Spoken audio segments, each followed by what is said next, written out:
last 1v1 is ready to go, so let's send it over to them. Time for our last match of the evening, and our first contender, he complained that the 1v1 seeding was unfair, and he was right. Unfair to Faker, it's Mata!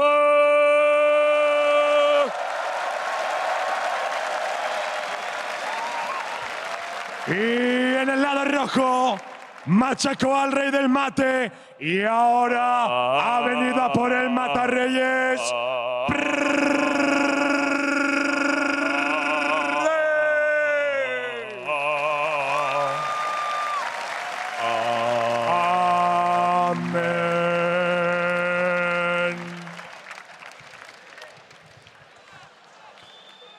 Well then, how do you follow that up? You got something? I got nothing. All right. Luckily for us, it is the last 1v1. They don't need to trump that one, the last intro. But yeah, unfair to Faker. We heard in the intro.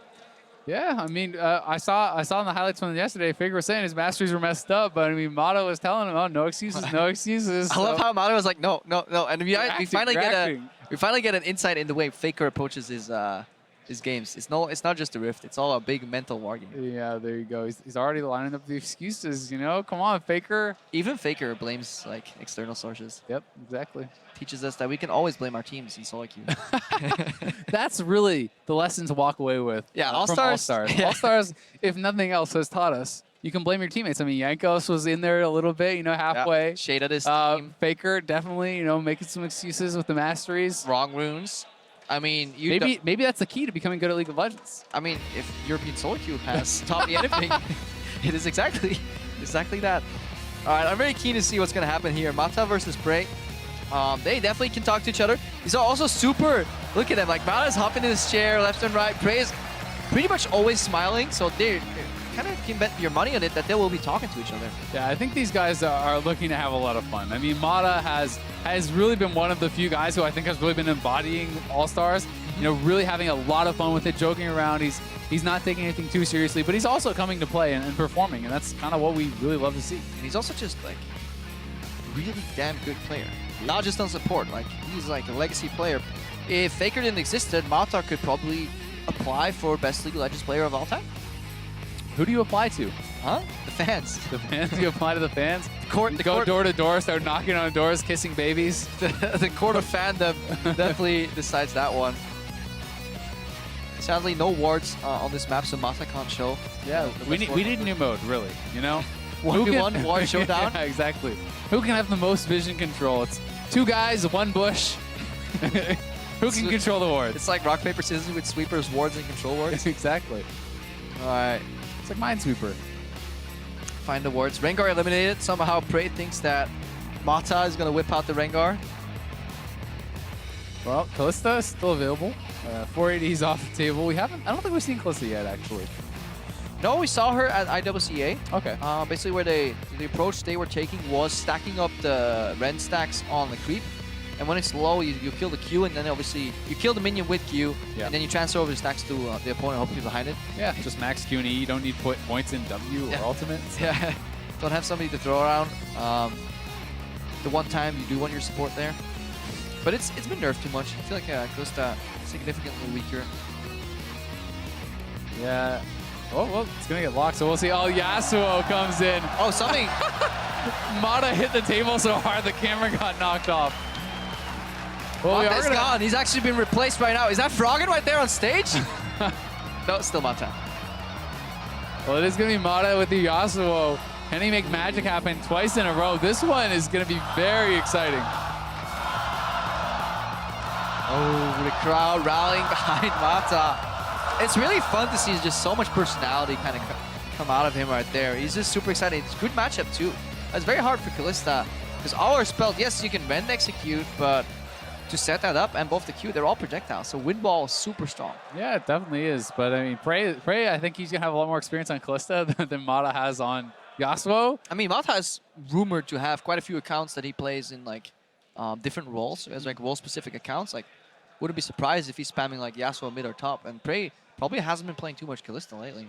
That's very fair. I mean, Kalista has been making a little bit of a comeback, I think, with the Blade of Rune King buffs and things like that. So I have been seeing people at least trying it out more. But Also, we're it's not- super fun to be a support thrown in by Kalista, and you actually have Courage of the Colossus. There you go. Increased chance to not die. Yeah, safety? Yes, please. Sign me up. All right, this is where we want to look at Runes and Masteries. Yesterday, Mata was like running a 1% crit. He no longer is. Oh, he is actually. He is. Okay, 1% crit, 14% attack speed. He has run. Mata's running magic resistance. Ooh, that's a bit unfortunate. That's just unlucky. He's preparing for the static shift, Krepo. Yeah. He's thinking about the late game. Late game. He is running Azael's favorite page, which is 18-0-12.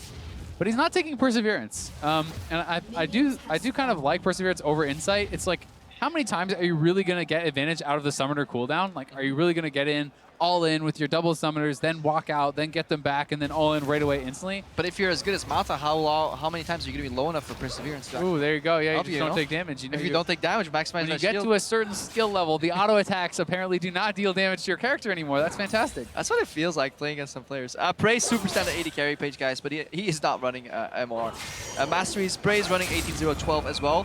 And more importantly, he's running Perseverance. He's got my vote.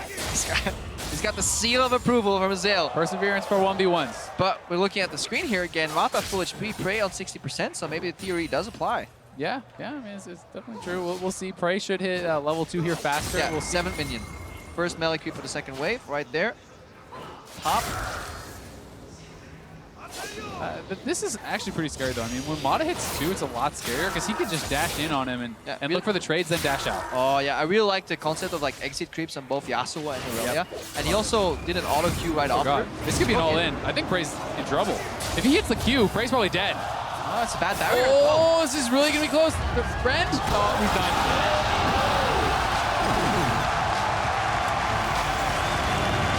The crowd loves it, and Mata is pumped up. I mean, you called it at that point. He wove into auto, bad barrier by PraY. Yeah, you did not want to stick around when Yasuo has a health advantage on you. Yeah, and he was sitting on the tornado. He had the third Q ready. He dashes in right onto PraY, and PraY not respecting that all in. I love both these players though. Like PraY goes out with a smile. Mata is just like jumping around like a little kid. This guy like, he's seen it all. He's done it all, and he still gets like so excited I mean, about League. That's just like really fun to watch. he obviously loves it, and I do too. It's so much fun to watch these players playing at this level, and Mata taking out Faker, taking out PraY. I'm not sure who he's going to be playing next, but at this point, like you have to be scared. a little book backstage, no certain names written into it. Here we see, the final Q connects. PraY's barrier could be optimized, but it does get slashed in the end, so didn't really matter. He needed one more auto for that Ren to be guaranteed execute, so and production struggling to keep Mata into frame. First he knocks down the camera, then he jumps up. Look of defeat. With a smile. Yeah, he's still got a smile on his face, having fun. There they are congratulating each other, but this has been a really fun day of 1v1s, actually. Yeah. And we're going to have a lot of really strong players moving on to tomorrow, and I can't wait to see what Mata has in store. Yeah, I mean, if he's, well, probably Yasuo. Yeah. To predict the future, you gotta Do you look even at ban it history. out? Do you ban him out? I think you ban the Yasuo at this point. Yeah. Or you see if you can get him to level 4 maybe. Like, we haven't really seen what he can do in terms of ulting because it hasn't really gone that far. Mata probably has the shortest game time at this point. But I love the fact that we could dig a little deeper. We could figure out what the more ideal masteries were. Like, we definitely, and by we, I mean you, figured out that Resolve is the way to go here for a lot of these 80 carries, and that it maybe a hybrid style trumps just a raw all-in power. Yeah, I think so. I mean, obviously in a game like this, it doesn't come into play, right? If the match is that short, your regen is not kind of outpacing what the flat damage and the flat abilities are going to give you, like Assassin and Merciless and so on and so forth. But I think you have to give respect to your opponent, and you have to play to the play style that you're setting up. If you go for regen, you got to play for a long game. No, I definitely agree. But that's our 1v1s for today done and dusted. To take a closer look at how it went down, let's check in.